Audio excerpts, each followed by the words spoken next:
Hello out there, this is Pamela Fagan Hutchins, and you've reached Wine, Women, and Writing.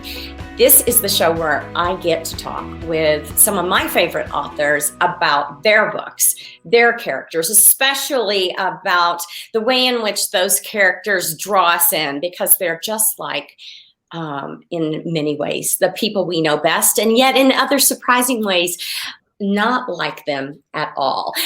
So before we get started with my guest, so you can see her over there if you're watching this on videocast. If not on podcast, it's still a big surprise. But I got to say this is a solely owned and copyrighted production of Authors on the Air, Global Radio Network. All hail Pam Stack, she from whom all blessings. All hail. Producer. And with no further ado, let me tell you that you could have already known who I was going to interview today if you'd gone out to my website, PamelaFaganHutchins.com, where you can see past shows. You can see upcoming shows. You can read the books and then be in the know when I talk to the authors like you would be today. And you can also see some of my books, which never hurts my feelings, like my new release, Stag Party. So I am very excited to welcome to the show Kerry Anne King. She is, by the way, one of my favorite authors. So everybody give her a big hello and a wave from wherever you are out there. Welcome back, Miss Kerry Anne King. Thank you so much. I am so absolutely delighted to get to talk to you again. I know. I love it. It's like having a friend over. Yeah. Except I want to be where you are. I love your wood and it's just so inviting and cozy. And one of these days you have to come. It's a popular place up here on the face of the mountains. We run the upper 3 stories as a lodge 6 months of the year. So a lot of people pass through here. But today we're between guests. And I told my husband, I've got an hour. I'm using the pretty part of the house for this show. So we're in the pretty part. So Kerry is on the show today because earlier this week, I don't even know what today is. Today's like the 23rd of September, I think. yeah, I think so. That seems right. 2021. And you just had a book release. I did. Here's, if you're looking on the video, here it is right here. It's called Other People's Things. I love it. Now, one of the really cool things about getting to be me or Kerry Anne, because we both get this special life privilege, is reading books before they're published. Yeah. And I got to read Other People's Things a few months ago, and I've had to sit on my hands and wait for it to be published to talk to you about how much I loved this book. Are you getting good feedback about this book from readers?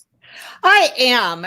That's always you write a book and you like it maybe some of the time at least, and then you put it out there and it's just kind of a little bit of terror while you're waiting for the reviews to start coming in. And so far, I've just been hearing a lot of really awesome stuff from readers who are loving the character, loving the book. And that is just such a relief and such a happy making thing. It is. But you know what? You guys, I had read, I think the first of your women's fiction Kerry Anne King books before I ever met you. And then I got the chance to read, I'm going to say it was Everything You Are, and have you on the show for the first time. I've got to tell you, every one of your books is so uniquely imagined and different, and you surprise me every time. And this one was no different, and I've loved them all. So I want you to tell us a little bit about this book. I know you have to be careful about spoilers because this book is full of this wonderful character and all these great surprises. So just a teaser. Okay, so really, the teaser for this book is about the main character. So our main character, Nicole, who goes by the name Nickel to those who know her, has a unique problem. She is compelled to move objects from one place to another. Now, the people around her call it stealing. She's been diagnosed with kleptomania, but the truth is she is not a thief. These objects require moving. They are in the wrong place. They need to be somewhere else. And unfortunately, they're other people's things. When she moves them, she tends to get in trouble. So as the book begins, we have a character who is turning 30. She's a high school dropout. She's been in and out of jail. She's been to juvie. Her family is about done with her. She's getting divorced from her husband because, well, she moved something of his that was rather valuable and he is not happy. And, you know, life is really falling apart for her. So she's determined. She's going to change her ways. No matter how compelled she feels to move things, she's not going to do it anymore. Her older sister gives her a job in the family business cleaning houses, which is a very, very, very bad career choice for somebody who moves things. She comes across a book that requires moving, and, well, that just opens up this whole big can of worms and things unfold from there. So for me, when I read this book, knowing about, shall we say, your day job, you being in a position where you counsel people, you know, and help them with problems, I couldn't help but think, how in the world did you get this idea? Did you have this fabulous client that had this problem, or did you read about it somewhere, or did you just think this up? Because this is the most unique character trait that I've come across in a while. I really loved it. I'm so glad. And I've been hearing that. That just makes me happy. And that's something I have been hearing from readers, that this is something that they hadn't read and that they're liking that. I really have never had a client who had kleptomania type symptoms. So I actually had to do some research on that. But she doesn't really fit. Mm-hmm. You know, there are some things that are the same. And I would like to take credit for creating this character. I really, really, really would. But she honestly just showed up and started. She did. Hi, I'm Nicole. I move things. I'm not a thief. Like that. And imagine how difficult this would be to have someone like this in your life, because no matter how pure their intentions, they just wreak havoc wherever they go. Absolutely. It's like living with an addict. I've been, you know, some readers have been expressing some dissatisfaction in the way Nicole's family treats her. And they really think that her family should have been nicer. But I would like to make the point that it's like living with an addict. Yeah. She has done this thing over and over and over and over again. And she's promised not to, and she's had the best intentions. And yet she continues to do things that create havoc, disrupt the family, cause her to get a lot of attention from the parents, which one of her sisters really resents. And it's like that, you know, if you have an addiction or something in real life, that's how families react. It's funny because it's like part of it manifests itself like an addiction. It has that detrimental effect on people around her that feel like they're enabling it. And at the same time, she comes across almost like a martyr or a saint, in the sense that she's compelled to do things out of goodness, you know, inside her. And so she's causes trouble, but she's misunderstood, and it creates these ripples within her personal relationships. Her sister, whose business she is dismantling, you know, her family, who, you know, her mother, you know, who a complicated relationship with this daughter, a best friend that is also harmed by her, even though has the most empathy for her, but just a lot of really complex relationships that I found really to be the heart of the book.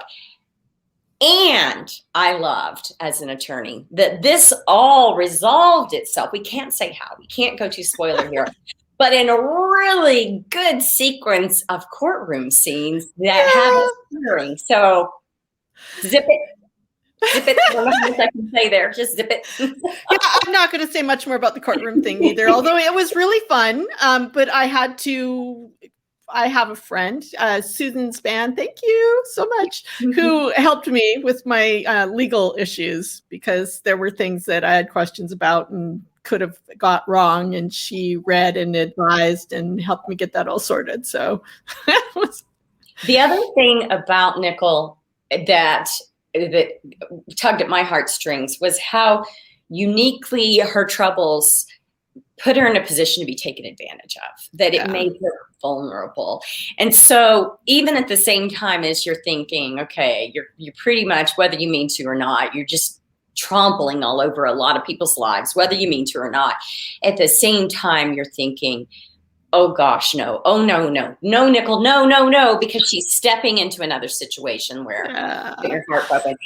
And on the subject of complex relationships, as you said, she's moving things. She's moving things when she's helping her sister clean, but discovers another really fraught with peril female relationship in that interaction. So for those of you that know that I'm a sucker for good female relationships and stories, you know why I love Kerry Anne King.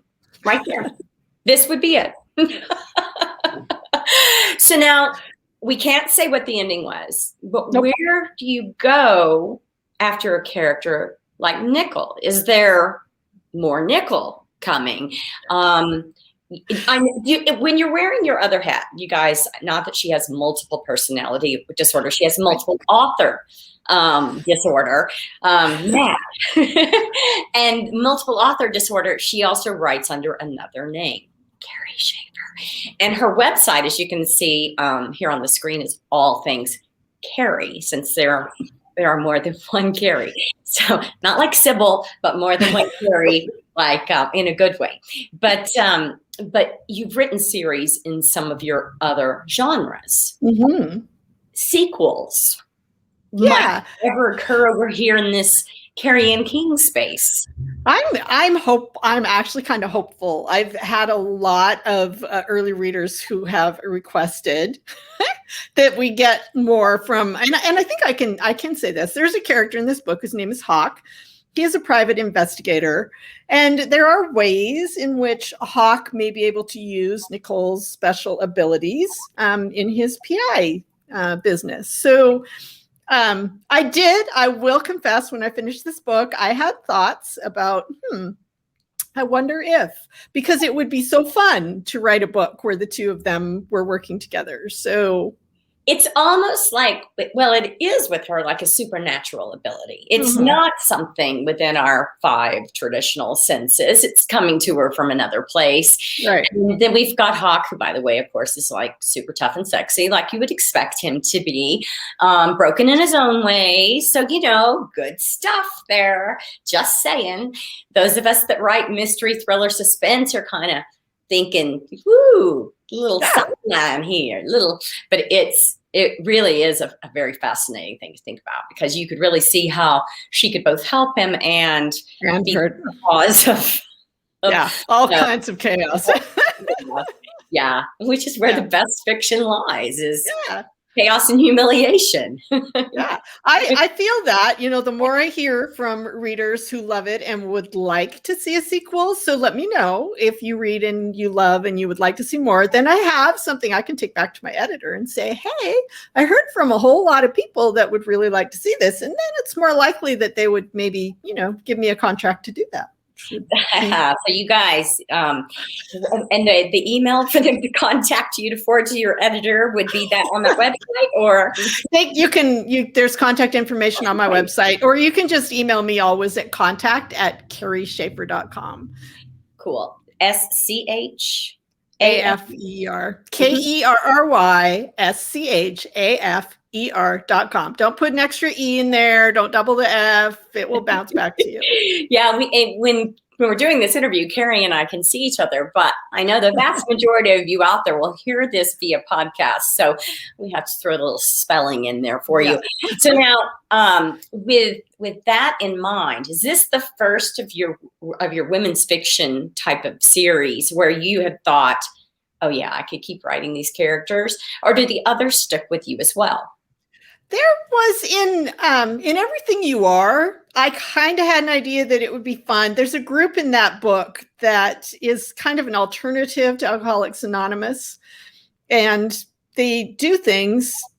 What they do is they go around, have assignments to do something that makes somebody else happy. And I thought it would be fun to spin another book around those people. Because it's kind of cool what they do. And there were some interesting characters that were in that group. you just have so many ideas. You've got so many different things to keep going. How do you ever not go on to the next idea? So speaking of which, what are you working on right now? Ooh, I am. It's really fun. I'm on deadline at the same time as I'm on launch week. This book is due October 1st, and it's not done. Don't tell my editor. So I'm staying calm. I haven't breathed in the paper bag yet. It's called Improbably Yours, and it's a little bit more similar to other people's things than it is to my previous books. So again, it's about a younger character. She's 30-ish, actually turning 30. Her problem really is that she has allowed everybody to tell her how her life is going to be. So she has gone through medical school, although she really didn't want to, doesn't really like it. She has been offered a residency that she doesn't want to take. She's in a relationship with a man that she likes, but doesn't necessarily want to marry. And for her 30th birthday, she's presented with the residency, a marriage proposal in a very public place with everybody there at the party. And she's saved sort of by a balloon man who comes in with a singing telegram, who also brings her a message from her grandmother, who has been dead for 20 years. Which includes a treasure map and a request to bury Nomi's ashes at the place that is on the map. The problem being that the character remembers drawing this map herself when she was 6. Oh, how cool. So that sets up a fun little, adventure that I'm playing with. So with, as I'm thinking back on the books of yours that I've read, a couple of them have had this really cool supernatural or beyond the 5 senses sort of element to it, which kind of gets over into the other Kerry. Yeah. That's kind of the crossover. So tell everybody just a little bit, for those that love that element of what you write, about that other Kerry. The other Kerry. Fantasy was one of my first loves. So as Kerry Schaefer, as an author, my first book that was published was a fantasy novel. It was called Between, and that is a trilogy. And I do continue to love that sort of thing. I'm doing another series as Kerry Schaefer that is super fun. It's paranormal mystery. It has a protagonist who is older. It's set in a retirement community where there are a bunch of beasties and ghoulies and things that go bump, and weird, dark humor on a regular basis. I love these books. So it was really fun for me to be able to bring that love over a little bit into other people's things. Not a whole lot, but just a little bit, to bring a touch of magic into what I'm writing as Kerry Anne King. Yeah, I believe in a touch of magic. And I believe that there is a touch of magic in our lives around us if we open ourselves up to it. So why shouldn't our books reflect that? Do you believe that there's a touch of magic in your life? I do. Yeah. I do. Really, honestly, I believe there are many things that are beyond our ability to sense and see. I definitely have intuition about things. There are coincidences that happen that just make you go, whoa, did that really happen right now? I believe in precognitive dreams. I think I would love to be a psychic. I'm not, but I do believe that there are people who have that ability. So when you play with those things in your books, it's called magic. But I think that it might just be real. So I do too. Another reason you need to come see me in Wyoming, so we can talk about these things in more depth without sounding crazy on the air, because we're not crazy. No, I totally believe in it. 100% believe in it. And I'd love to talk to you about it sometime. So you guys by now should know that I am legitimately a Kerry Anne King fan. And I want you to go out and get a copy of other people's things if you haven't done so. This is a creative book with a character. I think, let me just sum it up by saying her vulnerability, yet her special, unique qualities and almost saintliness at the same time as she's a hot mess makes this package that is going to stick with you. Stick with you enough that you're probably going to email Kerry and say, please tell me that we'd like to see more, a little spinoff series here. But she's special, and this is Nickel and Other People's Things. But you might as well read Kerry Ann's other books while you're at it. They're all on sale right now, as a matter of fact. That's cool. Way to go, Amazon, doing that kind of thing. So nice way to launch the book too. Hope it does good for you. So you guys, go back out to my website quick before you forget, and you can check out the upcoming shows. You can check, I've got some really cool people coming up. Kerry, did you know that in the last month, I have interviewed Sandra Brown and Marsha Mueller, two of my, I've been the hugest fan of both of them for forever. And in the last month, I mean, I might as well quit now. I've got you back on the show. I had both of them.